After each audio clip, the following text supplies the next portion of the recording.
खरपतवार नाशक कोई है क्या? सो खरपतवार नाशक भी नहीं है, कीटनाशक खरपतवार नाशक नहीं है, क्योंकि वेस्टेज किसी भी प्रकार के पॉइजनस या कहेंगे कि जहरीले प्रोडक्ट पे काम नहीं कर रहा है, इसलिए ये प्रोडक्ट नहीं है। बट अगर कोई मार्केट से लाके प्रयोग कर रहा है तो उनके साथ एग्री बीएससी मिला के वो प्रयोग कर सकता है। दूसरी जो कैटेगरी आती है उसको बोलते हैं पोषण, इंग्लिश में न्यूट्रिशनल बोलते हैं, और इसका मतलब होता है एक ऐसी कैटेगरी, ऐसे प्रोडक्ट्स जो कि हमारी फसल को पोषक तत्व देने वाले हैं, फसल को अच्छा पोषण देने वाले हैं, जिससे कि हमारी फसल की ग्रोथ अच्छी हो सके, उसकी पैदावार को बढ़ाया जा सके।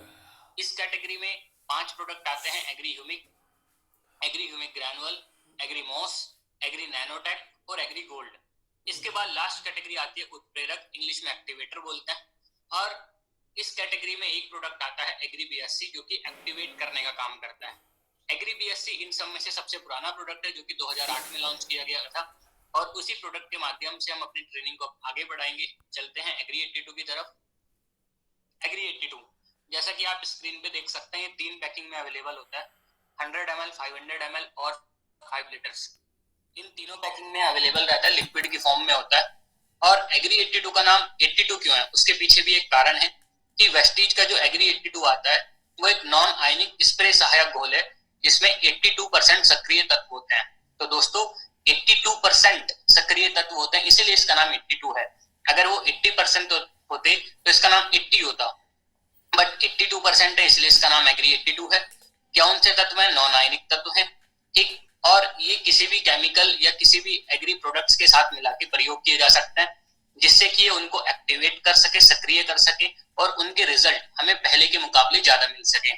तो ये चीज हमें याद रखनी है कि हम कोई भी एग्रीकल्चर का प्रोडक्ट यूज कर रहे हो अपने खेत में, उसके साथ सहायक घोल के तौर पे इसको मिला के हमें प्रयोग करना है, जिससे कि उसके रिजल्ट हमें पहले के मुकाबले ज्यादा मिल सके। इसका काम क्या होता है या फिर इसका फायदा क्या है कि जब भी आप किसी प्रोडक्ट के साथ इसको मिला के प्रयोग करेंगे तो ये उनके रिजल्ट को पहले के मुकाबले अच्छा करने का काम करता है, जिससे कि आपके खेत में कीटनाशक या खरपतवार नाशक इनकी मात्रा पहले के मुकाबले कम प्रयोग होती है। तो अगर उनका रिजल्ट पहले के मुकाबले ज्यादा रहेगा आपके खेत में, तो ऑटोमेटिकली जो मात्रा आप पहले इस्तेमाल कर रहे थे वो अब कम हो जाएगी, और ये 25 से 30% तक भी कम हो सकती है। फिर आता है विस्तारक, इंग्लिश में स्प्रेडर बोलते हैं।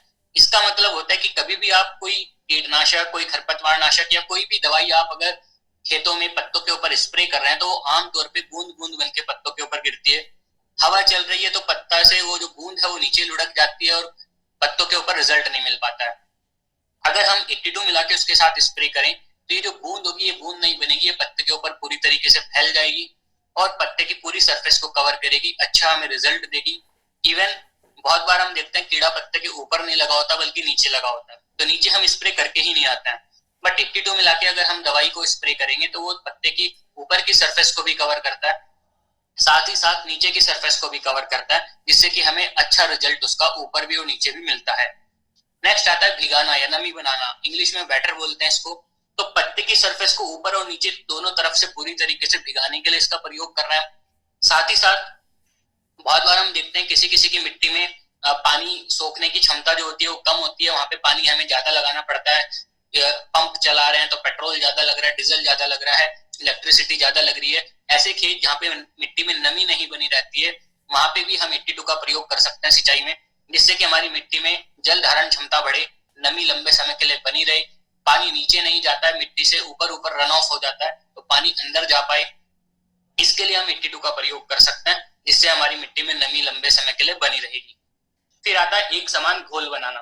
इसका मतलब है कि कभी भी हम लोग अगर मार्केट से लाके कोई पाउडर या कोई भी प्रोडक्ट पानी के साथ घोल रहे हैं स्प्रे करने के लिए, तो आमतौर पे ठीक से घुल नहीं पाता है। उसको ऊपर से नीचे तक पानी में एक समान रूप से घोलने के लिए भी हम एग्री 82 का प्रयोग कर सकते हैं। इसको बोलते हैं अच्छे से सस्पेंशन बनाना, अच्छे से घोल बनाना। फिर आता है कि पीएच लेवल। अगर हमारी मिट्टी में बहुत बार होता है पीएच लेवल कम हो जाता है, पीएच लेवल ज्यादा हो जाता है, जिसकी वजह से हमारे खेत की पैदावार कम हो जाती है। क्योंकि पीएच लेवल अगर गड़बड़ होगा तो जो न्यूट्रिशन है वो बराबर रूप से पौधे की जड़ों तक पहुंच नहीं पाएगा। सो किसी भी प्रकार का पीएच लेवल हो, एग्री 82 उसमें अच्छे से काम करता है, क्योंकि एक नॉन आयनिक घोल है और मिट्टी में अवेलेबल आयंस के साथ इसकी रिएक्शन नहीं होती, और ये न्यूट्रिशन को पौधे की जड़ों तक पहुंचाने में काफी तौर पे सहायता करने में काम आ सकता है। सो इन कामों के लिए हम 82 का प्रयोग करते हैं। किस प्रकार से करेंगे वो देख लेते हैं। सबसे इम्पोर्टेंट चीज कि एग्री बीएससी को सभी फसलों के लिए किसी भी कृषि उत्पाद के साथ मिलाया जा सकता है, अर्थात हम कुछ भी प्रयोग करें अपने खेत में सबके साथ मिला के इसको प्रयोग कर सकते हैं। मात्रा की अगर बात करें तो अगर हम कीटनाशक, फफूंदीनाशक, उर्वरक या फिर वेस्टेज के किसी कृषि उत्पाद के साथ अगर प्रयोग कर रहे हैं स्प्रे के माध्यम से, तो 15 लीटर के टैंक में हम 5 से 10 ml मात्रा का प्रयोग कर सकते हैं। तो 10 ml तक की मात्रा